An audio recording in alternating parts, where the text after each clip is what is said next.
So the moment that all of you have been waiting for, right? Which is the last clicker question of the term. Or of the year, of the school year, etc. So, archaeal viruses are not known to package positively supercoiled double-stranded DNA, A-form double-stranded DNA, single-stranded DNA, linear DNA with covalently closed ends, or RNA.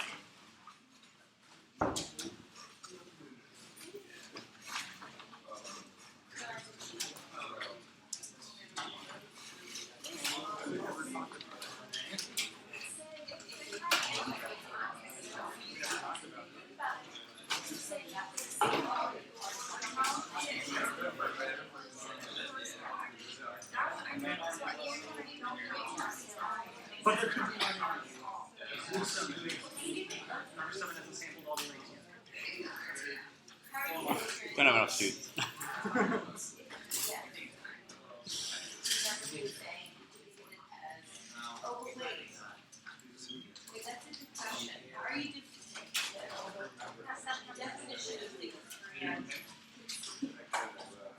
Standard definition of single strand, I would say.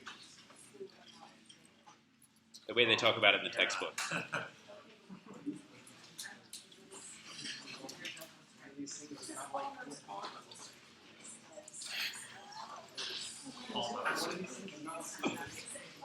Ten, 5, and the moment of truth or something. Oh, so close. So close indeed. Interestingly enough, the very last point here, the RNA is a little bit controversial. There's in fact a paper that was published about RNA viruses in archaea. I don't believe a word of it, so that's partly why we didn't include it. It's a metagenomic study where they found RNA viruses and archaea in the same place. Guilt by association, but I'm not convinced at all. So, what archaeal virus packages positively supercoiled DNA? SSV1. A-form double-stranded DNA. SIRV. We talked about it right at the end of the lecture last time. Single-stranded DNA. Arapyrum coil-shaped virus, ACV. Linear DNA with covalently closed ends. Practically all of them, with the exception of the SSVs. RNA, again, no evidence so far, at least as far as I'm concerned, convincing evidence to that effect. I actually even wrote a letter to the editor saying that the paper they published was BS, which they didn't publish. So, did they have the RNA correlated with viral function, or just no? It's just it's a really interesting RNA virus genome that they didn't have, but that was it. Yeah. Do you do that a lot? Do Do I- they like, oh, it's that guy again? No, this is in fact the only letter to the editor which I have written and gotten published. So, congratulations.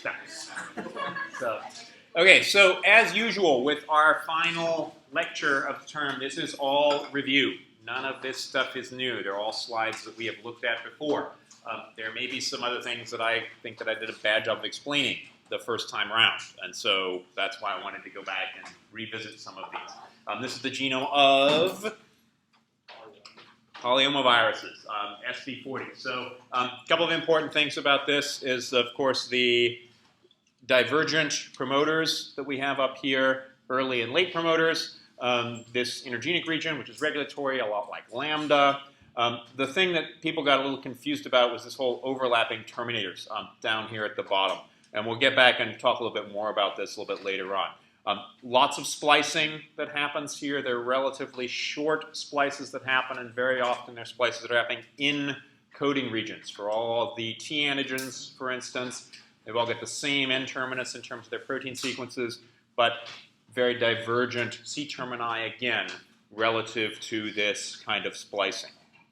The control region between the two, again, not dissimilar from lambda in terms of right and left.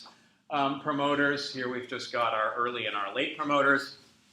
A couple of important aspects about this. The first one is the enhancer for all of the early genes, the early promoter here, first ever enhancer to be found, again, moving it upstream, downstream, etc. This enhancer interacts with cellular proteins, so it's all about the cellular proteins as far as the early genes are concerned. Again, not terribly surprising here. Late genes, on the other hand, there is kind of sort of a Tata box, but it's not very well used. But there's a lot of binding of the large T antigen right around this particular site. Most important here is that's blocking the activation of these early genes because you're blocking the binding site for the Tata box. And also it's stimulating transcription over here of all of your late genes. So there's also the origin of replication here that the binding of the large T antigen is critical for, because large T antigen does what in terms of replication? Has helicase activity. So pulls apart the two strands. But it's not just helicase activity. Large T antigen, again, in these polyomaviruses basically does everything. Regulates the cell cycle through binding to RB, gets into the nucleus, has this J domain that people were confused about. J domains are important for folding. It's a protein folding enzyme, as well as serving as a helicase and stimulating the cell cycle and activating transcription. Also interacts with p53, and we'll talk quite a bit more about p53 as we go on today, because lots of these DNA viruses interact with p53, or they make proteins that interact with p53. And then has activation through interactions with histone acetyltransferases, and also the Tata binding protein. So late transcripts, again, this is where we had some confusion about getting some kind of regulation here, particularly having to do with transcript read-through. So down here at the bottom, this is where we have our early transcripts and our late transcripts. They end up overlapping with each other, and the termination of transcription, particularly for these late transcripts, is not very good. So you end up having really long transcripts that just go around and around and around this relatively small genome. And what that means is if there are any of these early transcripts left around, there's going to be double-stranded RNA. And that double-stranded RNA leads to RNA interference, degradation of all of those RNAs. And so the fact that we have poor termination down here means you're going to be degrading all of these guys. You're not going to be degrading all of these late transcripts because you're A, continuing to make them all the time, and B, it's not double-stranded RNA anymore because they're both in the same strand, so they're not going to be base pairing with each other, so you're not going to have double-stranded RNA. So is that clear how we're getting some of this regulation of the basically shutting down all the early transcripts? Shut down early transcripts because you've got the large T antigen binding to the promoters and for this degradation. Okay, so that's all for polyomaviruses. The papillomaviruses, basically large T antigen gets split up into lots of other different proteins that do basically the same job. E1 takes over the helicase activity that otherwise large T antigen does. E2 is mostly important for transcriptional regulation, and then E6 and E7 are important for regulating the cell cycle. And this mostly happens in terms of a balance between RB and p53, both tumor suppressor proteins. So the interactions with RB basically then lead to progression through the cell cycle. All of the viral proteins, be it the large T antigen, E7 in human papillomavirus, E1A that we'll get back to in just a second, all interact with RB and basically trick the RB into thinking, oh, we've had cyclin-dependent kinases, we're going to go through the cell cycle. So that happens with E7, happens with large T antigen, happens with E1A. So you have this progression into the cell cycle by expression of the E2 factors, multiple factors important for expression of adenovirus E2 genes, which is how they're originally found. One of the issues that all of these viruses that are stimulating the cell cycle have to deal with is P53. And usually P53, the guardian of the genome, basically will shut down the cell cycle if things get way out of line, and if things get even further out of line, cause the cell to undergo apoptosis. So generally, for viruses, it's a bad idea that you have apoptosis that takes place because the cell will degrade everything which is inside it, and if your virus hasn't made its virions yet, it's got all kinds of problems. And so the idea here is that usually you want to get rid of P53. Now, how that happens is often a balance between different proteins which are involved in the virus replication. So in this case, for human papillomavirus, E7 actually stimulates P53. Okay, this is a problem because you're going to be stopping the cell cycle and you're going to be undergoing apoptosis. So you have to have E6 as well, which basically provides the flip side and shuts down P53 by leading to degradation of P53. You degrade P53, you're not going to have apoptosis, and you're not going to be arresting the cell cycle. And what this means, if you have a HPV that's lacking in E6, then you'll have lots of stimulation of apoptosis, etc. So it's in fact one of the ways that people are thinking about trying to do gene therapy and have oncolytic viruses. So a whole bunch of other aspects of that. The adenovirus is basically a bigger, fatter, uglier Polyomavirus. Here has a much larger, I think, more elegant structure. Pseudo P equals 20, P20 equals 25 structure in terms of all of the hexons, pentons, but it's not just hexon and pentons. There's a number of other proteins that are in there, which is the beautiful structures that we showed in little animations that we had there. This particular structure here of the hexon base, particularly these two beta barrels, are incredibly well conserved all through virology. We've got archaeal viruses that have these kinds of structures in the capsid proteins. Eukaryotic viruses, we've got bacterial viruses that all have these kinds of structures of their capsid proteins. No sequence similarity, so I think it means viruses are ancient. People will argue with me, but I think it's pretty decent data for that. So the virion, pretty clear, very ancient.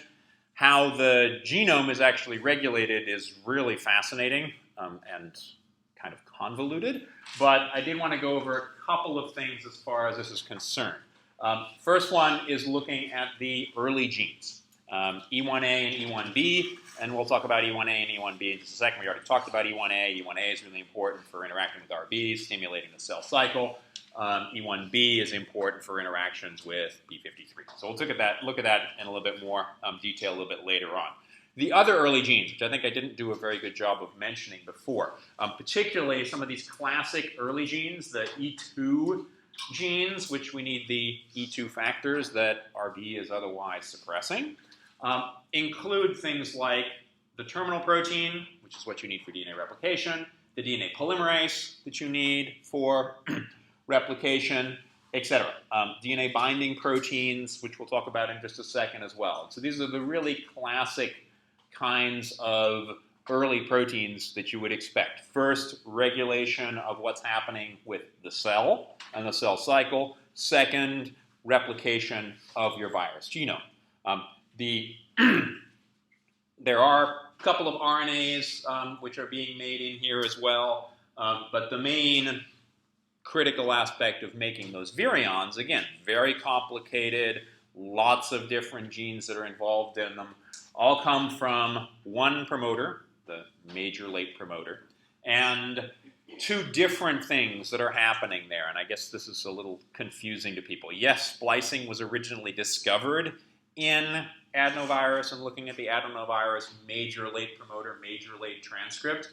But the way that transcript is made is first there is tailing that takes place. So cleavage and tailing of different transcripts. So you end up with 5 different classes here. So L1 through L5, and then you have splicing that takes place. And that's classic, again, back last term, molecular biology. Splicing, tailing, capping, all happens simultaneously with transcription. And very often splicing is happening kind of at the end, the very last process that's taking place there. And so yes, you do get a lot of splicing, but the first differentiation between these different late mRNAs has to do with the tailing, which is taking place all throughout here. And then there are also small RNAs that are involved here. We could spend lectures and lectures talking about small RNAs, but we didn't, so they're not going to be on the exam. So did want to, again, emphasize this whole process of P53 versus PRB. So RB we already talked about. E1A, actually very similar to what's happening with E7 in the papillomaviruses, is leading to production of P53. And so that's basically shown here. P53 activation. So P53 is actually an autoregulatory protein because it will stimulate the transcription of MDM2, which leads to degradation of P53. So this E1A blocks P53 activation, so it's not making MDM2, so it's not leading to degradation. E1A also activates this cellular gene which gets rid of MDM2.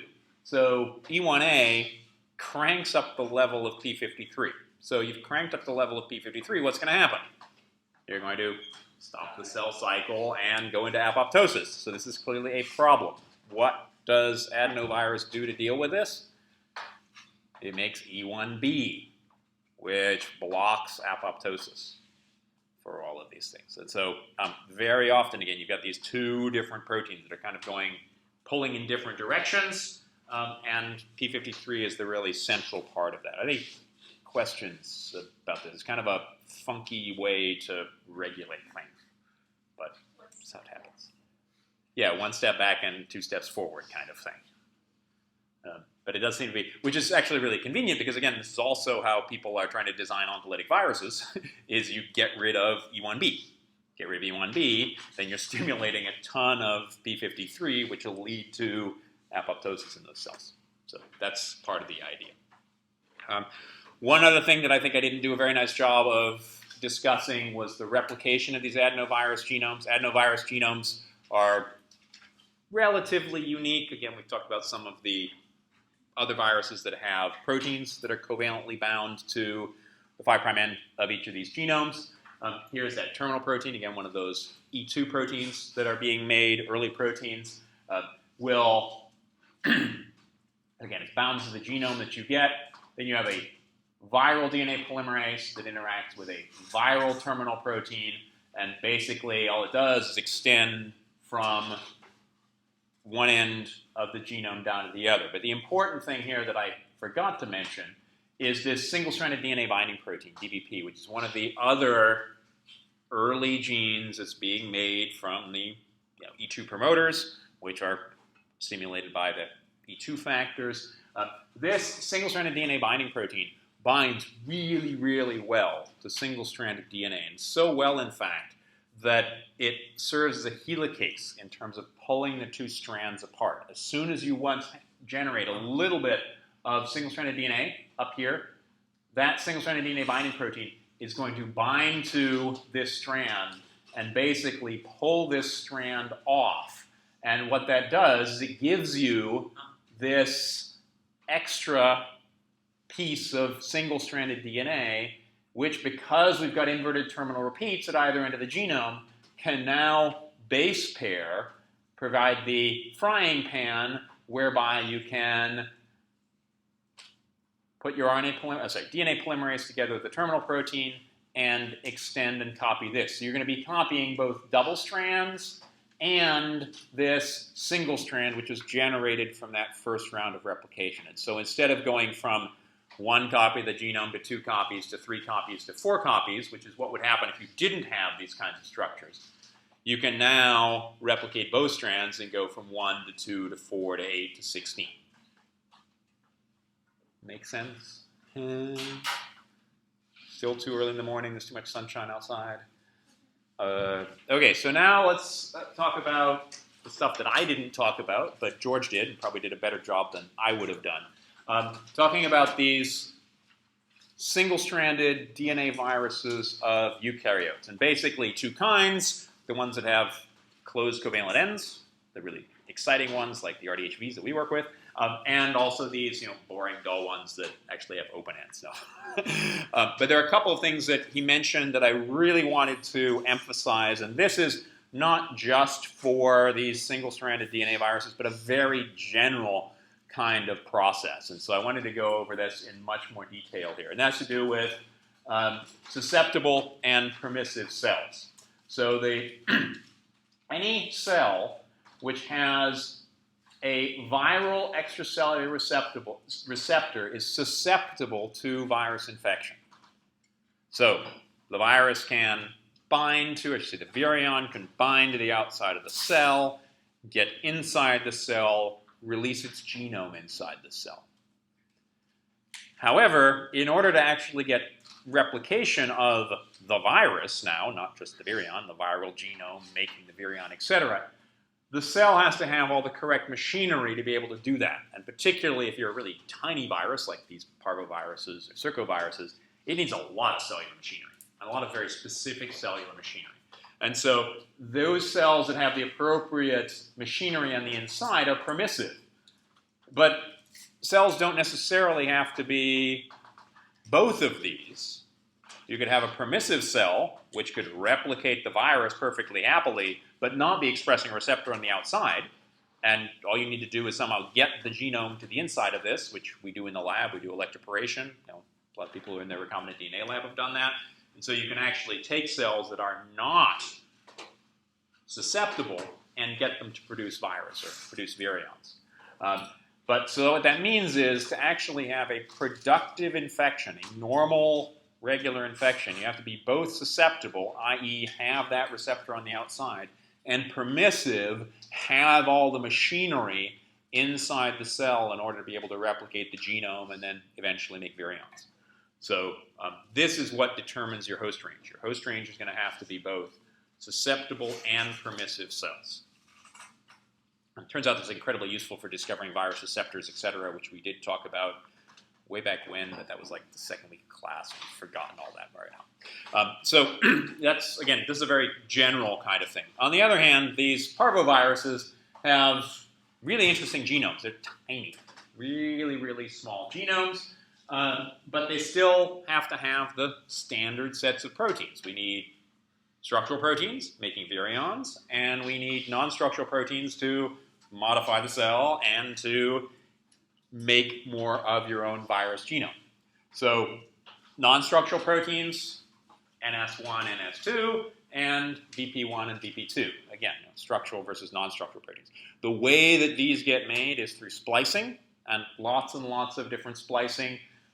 Minute virus of mice up here, AAV down here.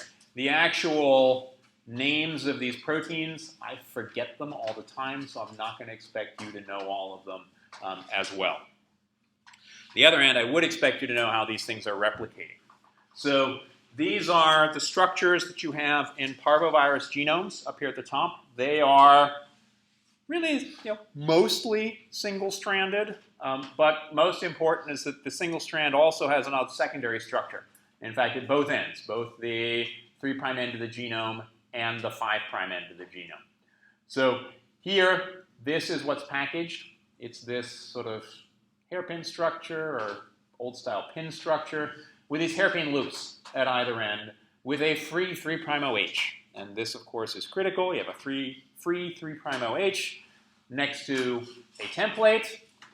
Cellular DNA polymerase just loves this kind of thing. And so we have extension by the cellular DNA polymerase all the way down to the opposite end of the genome.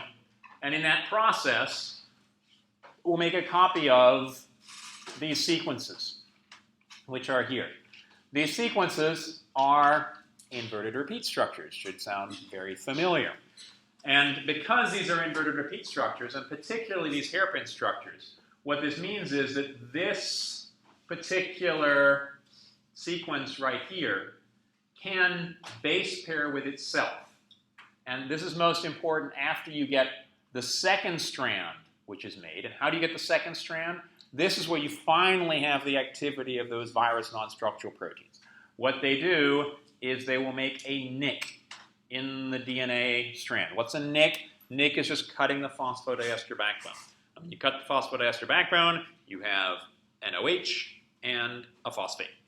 That 3' OH can serve as a primer as long as you have helicases that get rid of the double-stranded DNA. Where's that helicase come from? The non-structural protein. So these non-structural proteins have helicase activity and nicking activity. So once you've made this nick and you have the helicase, your cellular DNA polymerase can extend its way down to the end of the genome. Right here, and now we have these inverted repeat structures, which again, with the helicase activity of the non-structural proteins, pull these apart. Now they can base pair with each other. You end up here with exactly the same thing as you had up here. And so you can go through this whole process again and again and again. And this is probably very similar to how you're getting replication with some of the most ginormous viruses. So tiniest viruses, the parvoviruses, poxviruses probably replicate in extremely similar fashion. PBCV1 probably replicates in extremely similar fashion. It's a nick, and those nicks then get extended by cellular polymerases, or in the case of the poxviruses, it's actually the viral polymerase, which is extending that. So questions on these parvovirus replication. Okay, circoviruses, even smaller. These are some of the smallest viral genomes known. 1.7 kb, not kbp, this is single-stranded. Kilobases, they've got 2 protein-coding genes, which is amazing. We're at the very beginning, we talked about MS2 having 4 genes. Forget 4 genes, 2 is plenty. And all they are basically a non-structural protein, the rep protein, and a structural protein, the cap protein. So that's all you need, and can actually cause pretty nasty disease. This is the porcine circovirus post-weaning disease. Lots of other things here. I just got a email this morning saying someone else cited your paper from finding a whole bunch more of these single-stranded DNA viruses in stools from animals all throughout New Zealand. So watch out when you go to New Zealand. No. But wild animals, chimpanzee feces, human feces, you find these viruses pretty much everywhere. So how do you replicate these things? And this is a really fascinating question and kind of led to us discovering these RDHPs in the first place. So first thing that happens, you've got this single-stranded, again, quote-unquote, virus genome that needs to become double-stranded because no cellular machinery can do anything with a single-stranded DNA. You have to have double-stranded DNA in order to have your DNA-dependent RNA polymerase to make messenger RNA, which you need to make protein. So first thing that has to happen is you have to make double-stranded DNA. The way you make that double-stranded DNA is, as far as we can tell, completely cellular processes, and there is this double-stranded piece here, a stem loop structure that you find in every single one of these circular single-stranded DNA virus genomes that does seem to be critical for that step. What the primer is for porcine circovirus and the vast majority of these single-stranded DNA viruses that are infecting eukaryotes is completely unknown. Once you have double-stranded DNA, you can have all of your transcription, translation, etc. But then you need to make more of the virus genome. How do you make more of the virus genome? Well, you have to have the activity of your one non-structural protein. That one non-structural protein does what? It's got helicase activity and nicking activity, just like the case for the parvoviruses. It binds to this site right here, shown as the little red arrow here.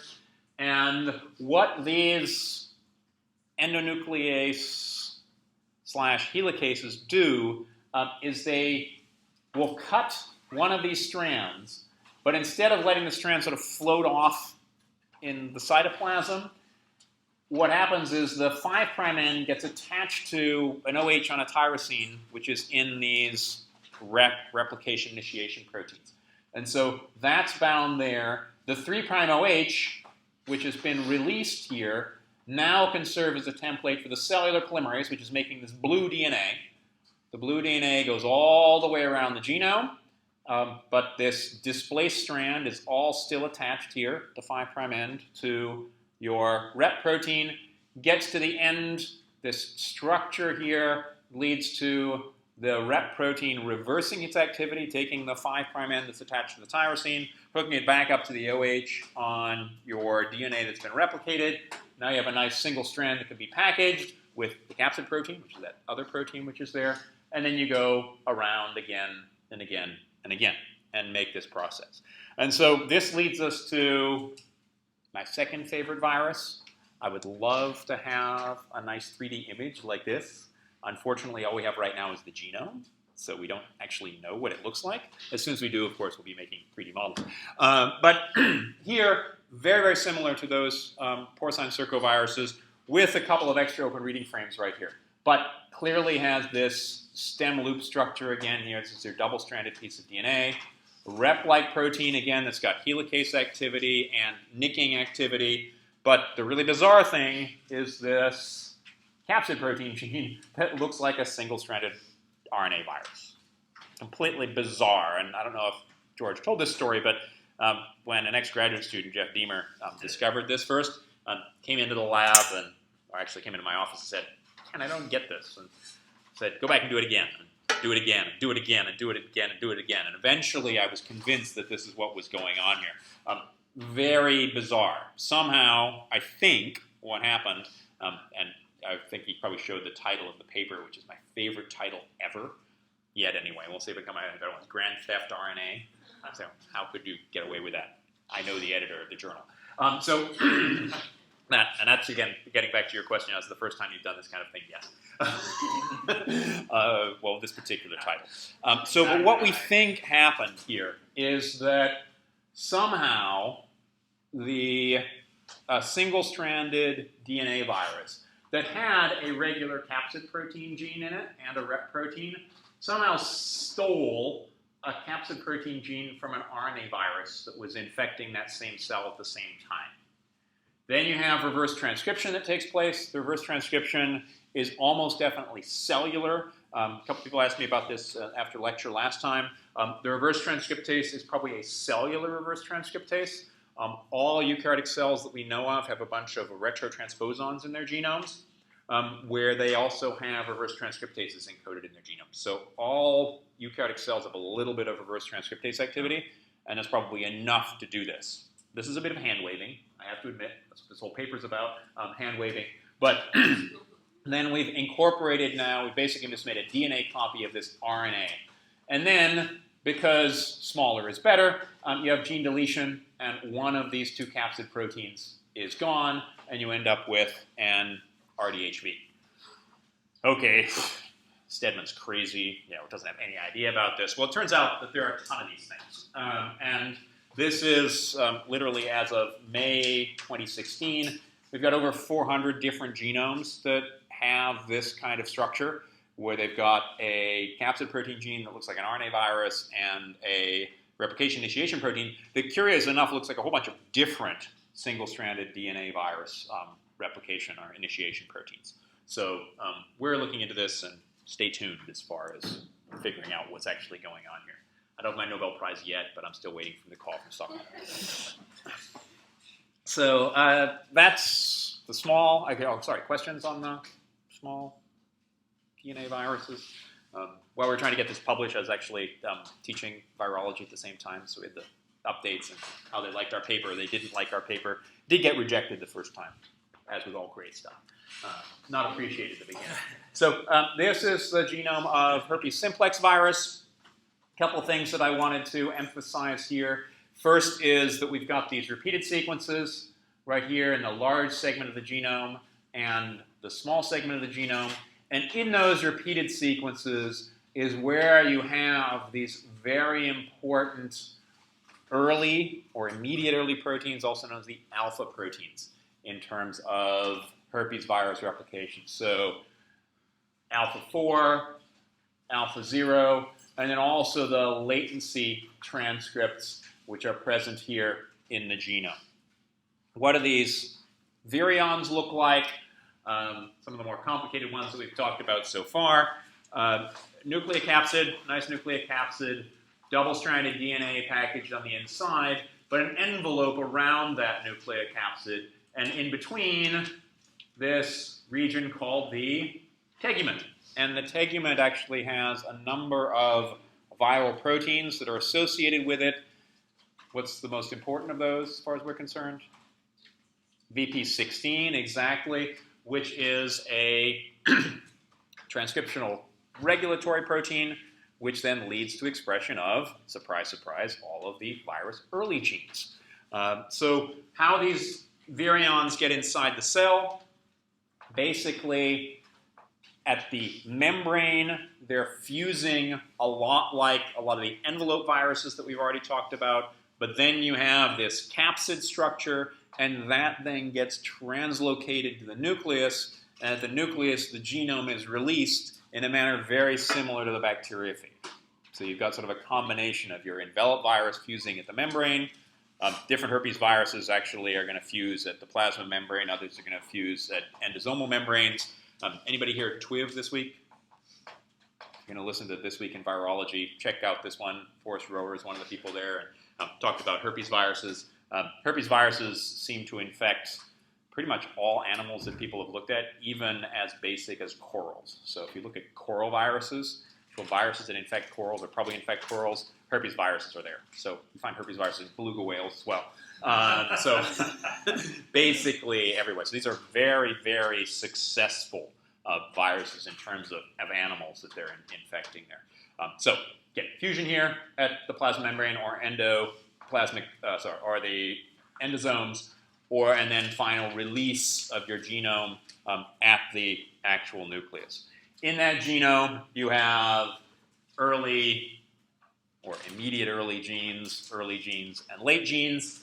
Immediate early, again, not surprisingly, these are the genes which are important for regulating what's going on with the cell. We didn't talk very much about that, so I wouldn't be too concerned about those things. Much more concerned about the viral proteins. And here's one of those. ICP4 is also the same as alpha-4. ICP0 is also the same as alpha-0. ICP4 is a viral transcriptional regulator, which is stimulated by a lot of cellular proteins. SP1 is a cellular enhancer binding protein. Alpha-TIF is just the other name for VP16 plus the cellular proteins, which are important for stimulating transcription. So you've got both cellular proteins and viral proteins leading to the production of this viral protein, which is important for activation of these later protein genes. It also is a self-regulator. ICP4 binds to its own promoter and then will shut down the expression of these early activators and then allow the late protein genes to be made. Another protein which is in the tegument, very important for regulation of the host, is this VHS, the virion host shutoff protein, which regulates splicing. So splicing gets turned off in the cell, and what that means is all of the late genes in the herpes virus are not spliced. And so all the cellular messenger RNAs would be spliced if they weren't being blocked by the VHS. Now that they're not being made, getting caught in the nucleus, it's going to be all of the viral mRNAs which are being made. I think I did a really bad job of talking about latency, so I wanted to mention this again. It does turn out that latency is not just for herpes simplex virus. It turns out to be extremely general for herpes viruses, including those herpes viruses that are infecting the corals. They have this latent replication stage, and then that can be stimulated in terms of production later on. Unfortunately, know very little about this process, how you go from a latent state to an expressed state. But the main thing that seems to happen here is you have these latent transcripts or latency transcripts which are made. many of which seem to have intermediates in splicing. So they have these lariat structures. Everyone remembers, again, from last term, molecular biology. One of the intermediates that you have in splicing is the 5' end of your intron will loop around to a 2' OH in the middle of the intron, forming this sort of loop structure or lariat structure. Most of the latency transcripts in herpes virus infected cells seem to be in this state and haven't completely undergone that last step of splicing. How this leads to latency is not entirely clear. It may have to do with small RNAs that are being regulated by the herpes virus itself. Again, open question. These latency transcripts, which I neglected to mention back here, let's go way back to the genome. Latency transcripts also overlap with some of these early regulator proteins, and so it's quite possible that antisense RNA is important for that, or you're getting degradation, which is happening due to RNA interference mechanisms, which are there. But again, this process of latency is still not particularly well understood. Don't get the smallpox vaccine because cows will grow out of your arms. That's even 20 years after Jenner developed the smallpox vaccine. There was already anti-vaccine societies trying to convince people that this was a bad idea. I like the data much better than cartoons as far as thinking about this. And this is morbidity in the US, pre-vaccine, post-vaccine. Unfortunately, some of the red bars here, post-vaccine, are actually getting bigger because people are not vaccinated. So vaccinate, vaccinate, vaccinate, vaccinate. Hopefully I can, now maybe the last time I'll say that this term, but we'll see. Maybe I can say it during the exam just so you get the right feeling. So vaccination for smallpox now is the Vaccinia virus, probably originally a horse virus, although people are still not quite sure where Vaccinia came from in the first place. These are big virions. And in the virions, they've got huge numbers of proteins that are actually packaged with the virion. And that leads to the fact that these are pretty darn near autonomous. Once you have an infection of a cell, pretty much all the proteins that the virus needs are in the virion, with the exception of all the translation proteins, no ribosomes. But other than that, they're pretty much there. They also have genomes that should sound really familiar by now: inverted terminal repeats, covalently closed ends, and nicking enzymes that then seem to lead to replication of the genome. Here, unlike the case of the Parvoviruses and the Circovirus, where it's all cellular polymerases that are doing this, it's now viral polymerases that are going to be replicating the rest of these genomes. And it's not just the viral DNA polymerases. These viruses also have their own RNA polymerases, and so they can basically, again, do practically everything having nothing to do with the nucleus. Very strange because these guys are DNA viruses, double-stranded DNA or single-stranded complementary DNA, depends on how you want to look at it. But they have to have everything that comes in with them. So you have virion, comes inside the cell. In the cell, all of these early messenger RNAs are made. They're made by proteins that are already in the virion. So you've got RNA polymerase, you've got all of the capping enzymes, you've got tailing enzymes, all present here in the virion when it comes inside the cell. Also, various transcriptional regulatory proteins, which will lead to expression of these early proteins. Yeah? I can't quite remember, but wasn't it somewhat confusing that such a well-equipped virus has a limited host range? Yeah, so we talked about host ranges a little bit, and I went and looked up some of the questions that people had about these things. Okay, I guess your lecture's over. What it turns out is that the host range here seems to really be mostly dependent on antiviral proteins that we haven't talked about here at all, but the antiviral proteins are very specific for each of these individual viruses, and then the way to escape from those antiviral proteins is then very specific. And so it seems to be very much the arms race or the Red Queen process. You run as fast as you can just to stay in the same place. The idea there is you've got the antiviral proteins and the anti-antiviral proteins all co-evolving with each other, and that's probably what's happened in these poxviruses, why you have such narrow host ranges for many of these things. So you have transcription of all of these genes that you need, again, all with viral proteins. Once you have that, this transcription, they get translated. These are DNA replication genes. DNA replication genes, which will then lead to DNA replication, surprise, surprise. Those then get transcribed and translated into the late proteins. And this is really the beginnings of a virus factory. And we talk more about virus factories when we talked about the megaviruses as well. But virus factories were seen already in poxvirus infected cells.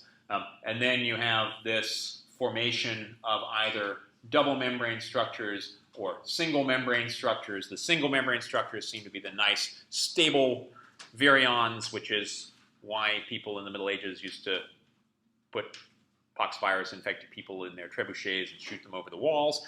And the double membrane versions, which seem to be most important for the virus to spread within one particular organism.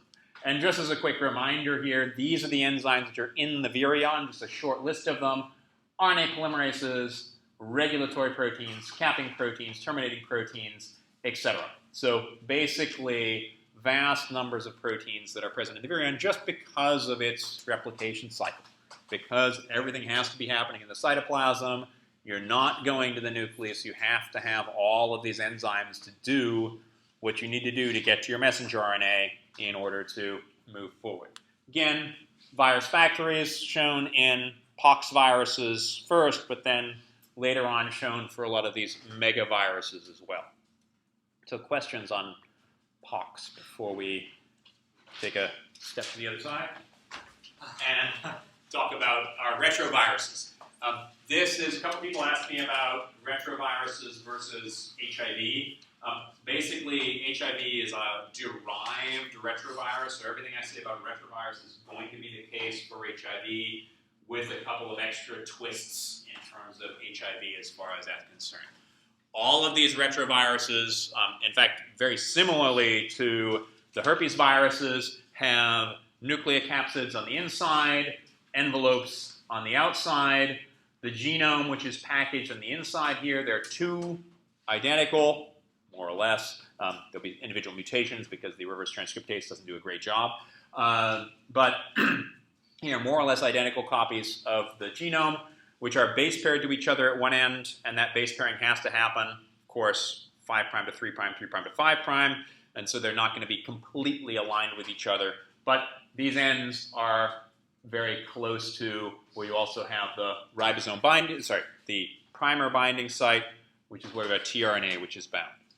These genomes all have the same structure. So HIV, all of the other retrovirus genomes, GAG, POL, and ENV. So the GAG genes, which are your structural proteins, the POL genes, which are your enzymatic proteins, and then the envelope proteins, which are going to be sticking through the envelope on the outside. These are your protein coding genes. These two are always made as fusion proteins. So here, some kind of frame shift takes place. You either end up with this set or this set plus that set. Outside of these protein coding genes, you always have a repeated sequence, unique sequence at the 5' end, unique sequence at the 3' end, a primer binding site, and a polypurine tract. And then two major splice sites, 5' splice site, 3' splice site, and in between those, the virus packaging sequence, the size sequence. So if you splice here, which is what you need to do to get all of your envelope proteins, you're not going to have an RNA which can be packaged. If you don't splice, then you could have a full-length RNA which ends up being packaged. These all have caps and tails. The Caps and tails are all made by cellular machinery because this was transcribed from an inserted gene in the genome, which was infected. So this is the overview process. I'm not going to go through this whole thing here. The main thing that we're interested in is this replication process, about how you go from 2 copies of RNA to a double-stranded DNA, and that double-stranded DNA which gets inserted into the host genome, that gets transcribed again by completely normal processes. Splicing happens through normal processes, and you get assembly of virions. These virions outside the cell undergo conformational changes, not unlike the Acidianus two-tailed virus. Of course, everything you need to know about viruses you can learn from Archaeal viruses. And that gives you a final infectious particle, but that infectious particle is only infectious once it's outside the cell and has undergone this conformational change. The conformational change is all due to proteolysis, which is then different from ATV. It's the protease, the viral protease, which is packaged in that structure, which leads to this reconfiguration, giving you final infectious particles here. So wanted to concentrate again on this replication process. This is one of the 2 copies of the genomes that comes inside the cell. It's actually present in virions. And probably this process also takes place inside virions. The reverse transcriptase is also present inside the virions. The cellular tRNA, which is bound to the primer binding site, provides a 3' OH, which the reverse transcriptase will extend, and that extension process leads out to the end of the genome. This is now the 5' end of the genome. It's a unique 5' sequence here, and relatively small piece, which you've replicated. This is also known as the strong stop, the negative strand strong stop, because you see a lot of this pretty short piece of RNA. RNA-DNA hybrids are great substrates for RNase H, which is part of the reverse transcriptase. So it degrades the DNA on this end. This repeated sequence here that you had at both ends of the genome, I have the complement in RNA, that goes over and binds either to the other molecule, which was present inside the virion, or circularizes that first molecule. Now you've got a nice 3' OH and a wonderful template. The reverse transcriptase will do this, copy it all the way down to the opposite end of the genome. Now you have a 3' OH at this end, which can be extended. That's what happens here. Now we have degradation, again by RNase H, of the tRNA, which is bound here to the end. Now we have the positive strand strong stop here. So that's coming to the end of the genome. This primer binding site can now bind to the opposite end of either the newly made copy here or the other newly made copy. Now we end up with, again, a 3' OH, a nice template, a 3' OH, a nice template, copies all the way to the end of the genome, and in this process you end up making a copy of a repeat sequence, but also a copy of this unique sequence that was at the 3' end over here, and the 5' sequence that was over here that's now been copied over to this end of the genome. So you end up with these terminally redundant, i.e. the same sequence, and this is now the same sequence, same strand, so it's not inverted, these are same sequence, same strand, the long terminal repeat structures. This is now the substrate for getting the integrase to take that genome and pop it into a host genome. If you pop it into a host genome next to actively transcribing genes, which are often genes that are important for, say, the cell cycle, then you can have some cases where when you're transcribing this, and again, it's a cellular RNA polymerase II, which is going to transcribe the genes which are there, sometimes that RNA goes a little bit too far and picks up another gene.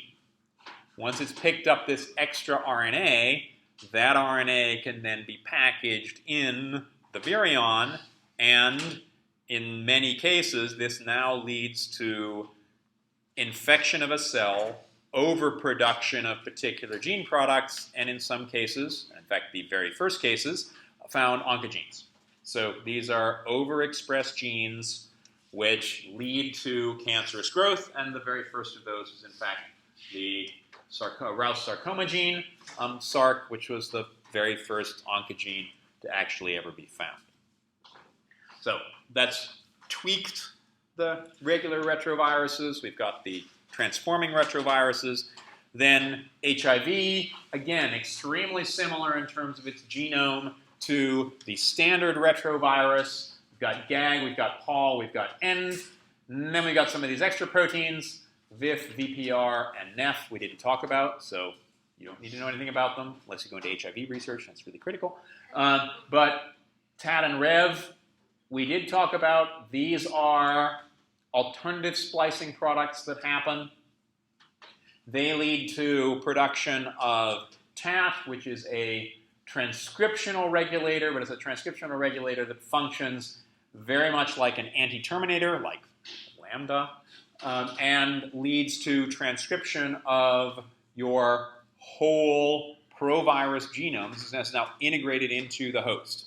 So if you don't have TAT, you're not going to be getting transcription of your whole genome. If you do have TAT, then you will get transcription of the whole genome. The other alternatively spliced messenger RNA from HIV, which is very specific to HIV, or actually the lentiviruses, the family of viruses that HIV belongs to, is the REV protein. The REV protein is a regulator of export of RNAs. And what happens is if you have the REV response element, which is in the part of the genome which normally gets spliced out, it can bind to the REV protein and get the now unspliced RNA out of the nucleus. This unspliced RNA out of the nucleus, this can now be packaged and made into virions to get infectivity. And so this is another process where HIV is slowing everything down. There are lentiviruses. You've got to make the REV protein. That REV protein has to get put back into the nucleus. It's got to bind to unspliced RNA to get that unspliced RNA out of the nucleus. Okay, questions on retroviruses, HIV. Again, stuff we could talk about for hours and hours and hours, or terms and terms and terms. NCLDVs, worst acronym ever. These are the megaviruses. I much prefer megaviruses. And quickly here, basically, to remind you, these are closely related to, or not closely related to the poxviruses, as well as these mimiviruses in particular here, as well as the phycodNA viruses. PhycodNA viruses, I'm just using this as an example for some of these really big genomes. This particular one's 300 kb, so even bigger than the poxvirus genomes. Includes a number of new genes that we hadn't seen before, tRNA genes, ubiquitin genes, self-splicing intron genes. PBCV1 looks a lot like a bacteriophage in terms of its virion, in terms of its replication structure. It's just a heck of a lot bigger. Mimivirus is bigger yet, has even more of these translational proteins, including amino-acyl tRNA synthetases, translational initiation factors, RNA polymerase, DNA repair enzymes, not terribly surprising. Mega-base pair-sized genomes. Some of these giant viruses have actually more than mega-base pair genomes in terms of their size. Replication here is, again, not terribly dissimilar from what you see with a lot of the bacteriophage. These guys have giant virions, which can actually be seen in the light microscope. They replicate in virus factories. These virus factories are really kind of separate organelles inside the cell. Again, not terribly different from what you see with poxviruses in terms of poxvirus replication. These megaviruses also have viruses which infect maybe not so much the virions themselves, which is what's shown up here, but much more so the virus factories. These are really parasites on these parasites. They're parasitizing the virus factory in order to make these virophage, which then cause less production of the megaviruses, but a lot more production of these virophage. Questions about megaviruses? Yeah? Which one did we actually decide was the biggest one? The biggest one? Oh, I have to remind me, I haven't gone back and checked. Papillomavirus, to my knowledge, is the largest one in terms of actual virion size, but I will go back and check that. Thank you. Okay, now the most important viruses, of course. One of the things I was thinking on my way over here, you are probably some of the very few people in the world that actually know this much about archaeal viruses, which is, I think, really cool. You may think totally worthless, but again, I'm the one who stands up here rather than you. So, but I think that it's going to turn out to be very important in terms of understanding a lot of these structures. So virions are incredibly different in terms of what they look like. Again, our favorites, these guys, the lemon-shaped particles or football-shaped particles. These bottle-shaped particles, really fascinating in terms of their difference in structures. Few of them, however, do look like bacterial viruses, particularly those that are infecting the Archaea. Some of them, this particular one, STIV, which has that capsid protein structure a lot like Adenovirus, and then also some of the bacterial viruses. SSV1, our current favorite virus, in fact, probably going to be favorite for a while, tolerates a huge number of mutations in its genome. Really fascinating. I should have added a few more arrows here from the mutant viruses from hell class that we just finished up in the last couple of days here. But the basic message here is that it does tolerate a huge number of mutations, which is really strange. Most viruses don't tolerate this massive amount of change that you can be putting into this. And so, yes, I do cite the Bio431 lab down here at the bottom.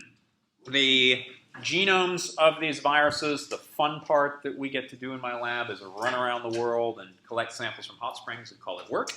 But basically, it's comparing the different genomes of these viruses. And interestingly enough, only about half the genome of these SSV viruses is conserved. That's the black stuff up here at the top. And the other half is much less well conserved. We can still make mutations in these conserved genes, which is very bizarre, and we're not quite sure what that means yet. We're still trying to get a handle on what permissive and susceptible cells are for these infections. We had a great idea that viruses from one part of the world are going to infect the cells from that one part of the world. Turns out not to be true. So we still have a lot more work to do as far as trying to figure out what's going on with these things. And then the last really exciting stuff that we didn't actually discover for these viruses of Archaea are these virus-associated pyramids. These are the structures that form on the outside of the cell and basically make holes, which then can allow the release of the virus particles from each of those individual cells. Tuesday morning, 8 a.m. here. Please, I didn't give you some extra time to fill out course evaluations. Please do that online. You should all have links to each of those course evaluations. I will hear back from you on all of these things. Thanks, and we're done!